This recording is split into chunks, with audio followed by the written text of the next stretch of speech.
Assalamualaikum warahmatullahi wabarakatuh. Kami kelompok 3 kelas 12 OTKP 3 ingin menjelaskan masuknya Islam di Nusantara. Masuknya Islam di Nusantara.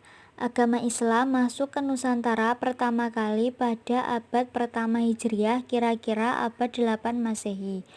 Menurut hasil seminar, masuknya Islam di Nusantara pada tanggal 17 sampai 20 Maret 1963 di Medan. Islam masuk ke Nusantara melalui dua jalur, yaitu pertama, jalur utara dengan rute dari Arab yaitu Mekah dan Madinah, Damaskus, Baghdad, Gujarat yaitu pantai barat India, Sri Lanka hingga Nusantara. Kedua, jalur selatan dengan rute dari Arab yaitu Mekah dan Madinah, Yaman, Gujarat, Sri Lanka hingga Nusantara. Daerah pertama di Nusantara yang dimasuki Islam adalah pantai Sumatera bagian utara. Dalam waktu yang tidak terlalu lama, Islam telah tersebar ke seluruh pelosok kepulauan Nusantara. Hal itu disebabkan karena berbagai hal sebagai berikut. Pertama, adanya dorongan untuk berdakwah, khususnya para ulama untuk berdakwah menyiarkan Islam sesuai dengan kemampuan mereka masing-masing. Dua, adanya kesungguhan hati dan keuletan untuk berdakwah secara terus-menerus kepada keluarga, para tetangga, dan masyarakat sekitarnya. Mereka berdakwah sesuai dengan tuntutan Allah Subhanahu wa Ta'ala dan Rasul-Nya, yakni tidak dengan paksaan dan kekerasan.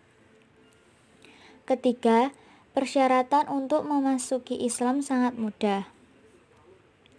Seseorang telah dianggap masuk Islam hanya dengan mengucap 2 kalimat syahadat. Ajaran Islam juga mudah dipahami dan diamalkan oleh segenap rakyat Nusantara. Keempat, ajaran persamaan hak dalam agama Islam. Tidak adanya sistem kasta dan diskriminasi mudah menarik simpati rakyat. Kelima, raja-raja Islam berperan aktif melaksanakan kegiatan dakwah Islamiyah, khususnya terhadap rakyat mereka. Pada umumnya, apa yang dianjurkan raja senantiasa ditaati oleh rakyatnya. Strategi dakwah Nusantara menggunakan cara damai, yaitu melalui 5 cara. Pertama, melalui cara perdagangan. Letak Nusantara yang sangat strategis karena dilalui oleh jalur perdagangan laut membuat pedagang muslim banyak yang tinggal dan mendirikan perkampungan Islam, sehingga para ulama dan mubalik yang datang diduga memiliki pengaruh dan motivasi dalam upaya penyebaran Islam di Nusantara. 2. Melalui pendidikan. Ulama dan cendekiawan muslim berdakwah melalui pendidikan dilakukan di pesantren, masjid, dayah.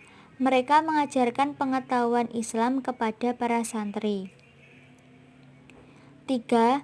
Melalui pernikahan. Pernikahan secara muslim antara para saudagar muslim dengan pengusaha lokal Nusantara ini memberikan kemudahan penyebaran Islam di Nusantara. 4. Melalui pengobatan. Pengobatan dijadikan strategi ulama dalam menyebarkan Islam kepada masyarakat Nusantara, para raja dan keluarganya. Mereka masuk Islam setelah diobati oleh para ulama. 5. Melalui kesenian. Wayang kulit digunakan sebagai media atau strategi mengembangkan dakwah Islam oleh Sunan Kalijaga dengan cerita yang isinya dimodifikasi dengan nilai-nilai Islam.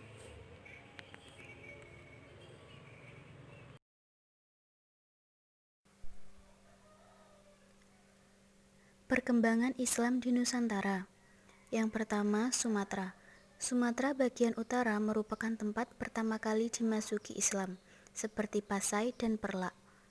Karena wilayah Sumatera bagian utara letaknya di tepi Selat Malaka, para pedagang dari India juga para mubalik Islam banyak yang menetap dan mereka menikah dengan wanita pribumi sehingga terbentuklah keluarga Muslim.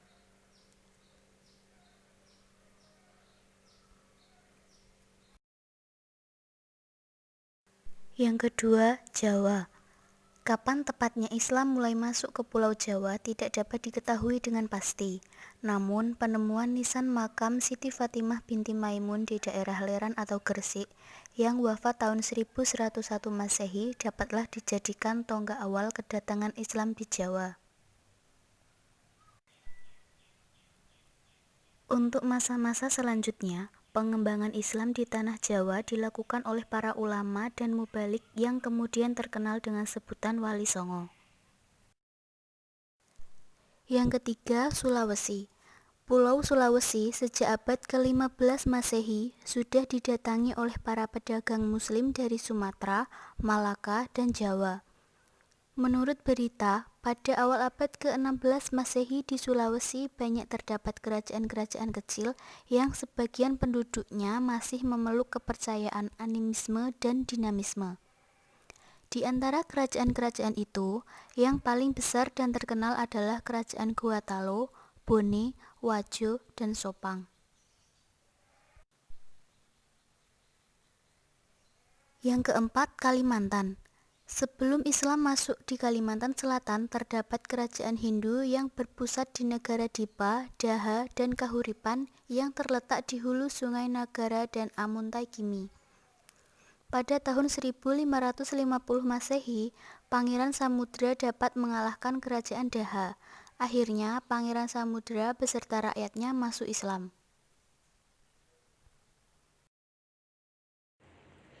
Maluku Utara dan sekitarnya.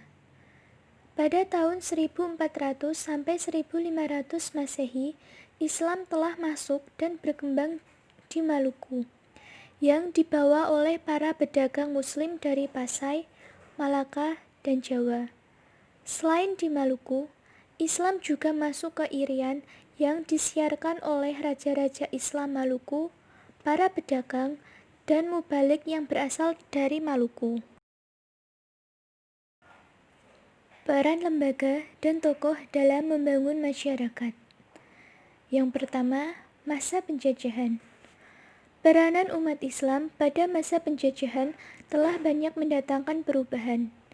Perubahannya antara lain: 1. Masyarakat dibebaskan dari pemujaan berhala serta dibimbing agar menghambakan diri hanya kepada Allah. 2. Rasa persamaan dan rasa keadilan yang diajarkan Islam mampu mengubah masyarakat Nusantara menjadi mempunyai kedudukan, harkat, martabat, dan hak yang sama.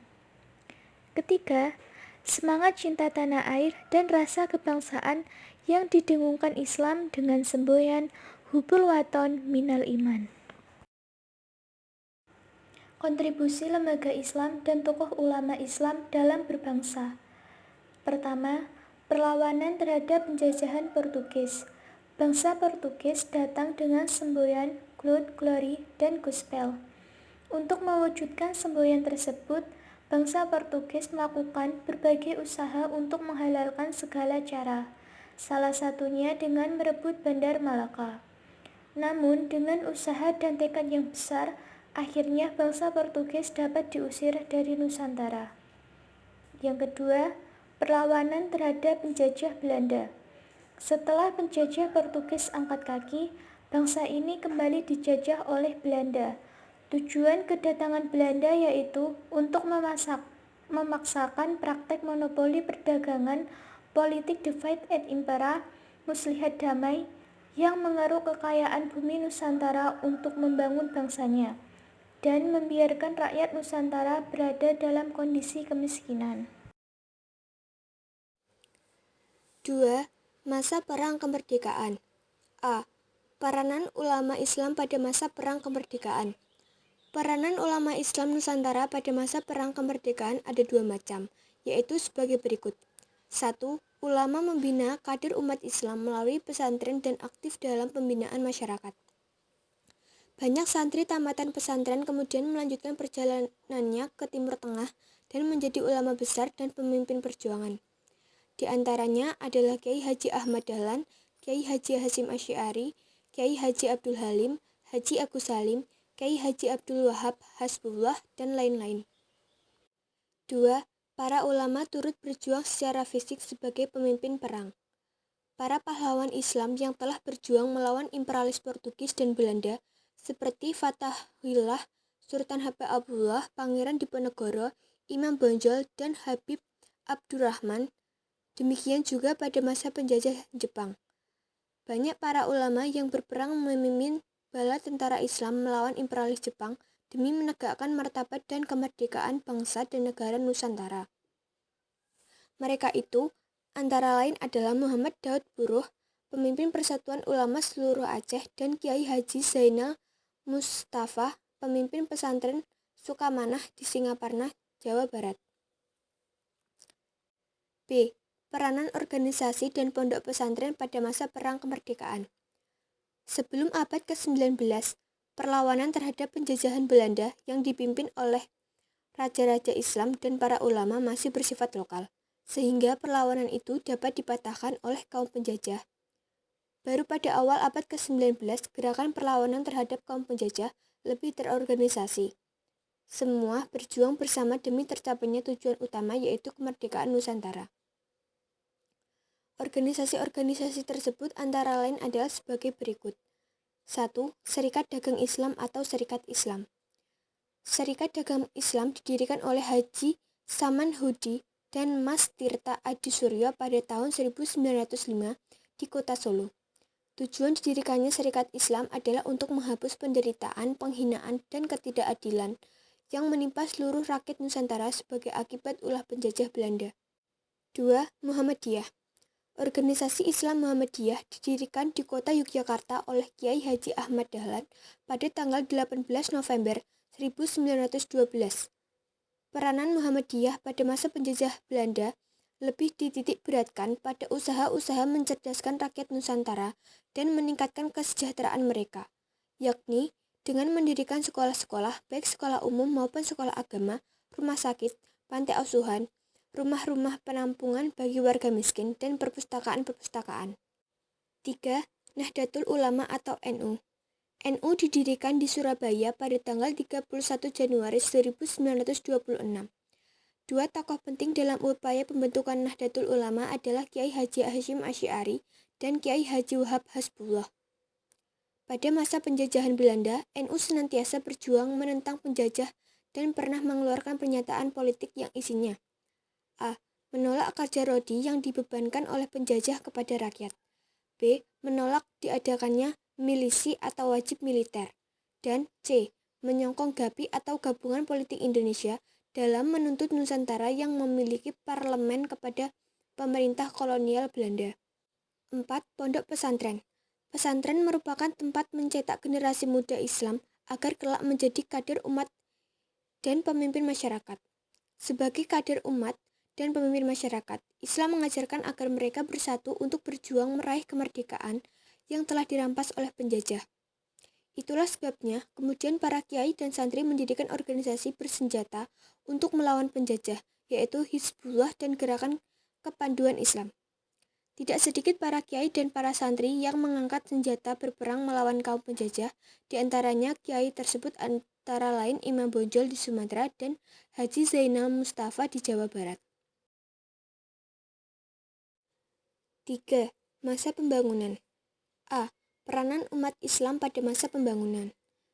Dalam usaha mempertahankan kemerdekaan Indonesia, sebagai umat Islam yang merupakan mayoritas penduduk, tampil di barisan terdepan dalam perjuangan, baik perjuangan fisik atau berperang, maupun perjuangan diplomasi. Dalam usaha mengisi kemerdekaan, umat Islam memiliki andil besar dalam pembangunan di berbagai bidang demi tercapainya tujuan nasional yang diamanatkan oleh Undang-Undang Dasar 1945. Sekalipun dalam beberapa peristiwa terjadi ketegangan antara Islam dengan pemerintah, akan tetapi umat Islam tetap mendambakan kemajuan dalam pembangunan negeri ini. Hal ini terutama ditunjukkan organisasi kemasyarakatan Islam seperti Nahdlatul Ulama atau NU, Muhammadiyah, dan lainnya. Adapun bidang-bidang yang dibangun oleh segenap bangsa yang di dalamnya umat Islam yang merupakan mayoritas adalah bidang agama, politik, ekonomi, sosial, budaya, dan hankam. B. Peranan organisasi Islam dalam masa pembangunan. 1. Peranan Muhammadiyah dalam masa pembangunan. A. Melakukan usaha-usaha agar masyarakat Indonesia berilmu pengetahuan yang tinggi, berbudi luhur, dan bertakwa kepada Tuhan Yang Maha Esa. Di antaranya adalah mengadakan pengajian-pengajian, mendirikan sekolah-sekolah agama atau madrasah, mendirikan pesantren, mendirikan sekolah umum, TK, SD, SMP, SMU, dan universitas. B. Melakukan usaha-usaha di bidang kesehatan dan kesejahteraan masyarakat, di antaranya adalah mendirikan rumah sakit, poliklinik, balai kesehatan ibu dan anak atau BKIA, pantai asuhan, dan pos santunan sosial. 2. Peranan Nahdlatul Ulama dalam masa pembangunan. A. Mendirikan madrasah dan sekolah dari tingkat dasar hingga menengah di bawah LP Ma'arif NU dan perguruan tinggi NU. B. Mendirikan, mengelola, dan mengembangkan pesantren-pesantren. Di antaranya adalah Pondok Pesantren Tebu Ireng, Jombang, Jawa Timur yang didirikan oleh Kiai Haji Hashim Asy'ari pada tahun 1899 Hijriah. C. Mendirikan, mengelola, dan mengembangkan usaha di bidang kesehatan berupa klinik dan rumah sakit NU. D. Mengelola dan mengembangkan ekonomi keumatan melalui koperasi dan ekonomi kerjasama. 3. Peranan Majelis Ulama Nusantara pada masa pembangunan. Memberikan fatwa dan nasihat keagamaan dalam masalah sosial kemasyarakatan kepada pemerintah dan umat Islam di Indonesia pada umumnya, sebagai amar ma'ruf nahi munkar dalam usaha meningkatkan ketahanan nasional, memperkuat ukhuwah Islamiyah, dan melaksanakan kerukunan antar umat beragama dalam mewujudkan persatuan dan kesatuan nasional. 4. Peranan Lembaga Pendidikan Islam dalam pembangunan. Yang dimaksud dengan lembaga pendidikan Islam adalah badan yang berhubungan dengan pendidikan Islam untuk memenuhi kebutuhan umatnya di bidang pendidikan seperti MIN, MTSN, MAN, STAIN, dan IAN. Adapun peranan-peranan kelembagaan Islam dalam pembangunan antara lain: A. Melakukan usaha-usaha agar masyarakat Indonesia bertakwa pada Tuhan Yang Maha Esa. B. Menumbuhkan kesadaran berbangsa dan bernegara. C. Memupuk persatuan dan kesatuan umat. D. Mencerdaskan bangsa Indonesia. E. Mengadakan pembinaan mental spiritual. Hikmah perkembangan Islam di Nusantara. 1. Jiwa dan semangat melakukan dakwah. 2. Para ulama yang terus gigih mengupayakan pencerahan terhadap umat Islam. 3. Pencerahan yang berkemajuan telah memberikan keteladanan. 4. Keterampilan dalam memperkaya khasanah. 5. Kearifan para ulama dalam memodifikasi budaya dan kebiasaan masyarakat setempat. 6. Menelisik kultur dan budaya penghormatan pada pendahulu. 7. Karisma ulama atau ilmuwan yang telah memberikan kontribusi besar. 8. Kekasan dalam kehidupan masyarakat membentuk karakter guyub rukun. 9. Sadar menjalani kehidupan dalam sejarah berbangsa telah membentuk jati diri nasionalisme. Terima kasih telah menonton video ini sampai selesai. Semoga video ini dapat bermanfaat ya. Dan jangan lupa untuk like, komen, dan share video ini ke teman kalian sebanyak-banyaknya. Wassalamualaikum warahmatullahi wabarakatuh.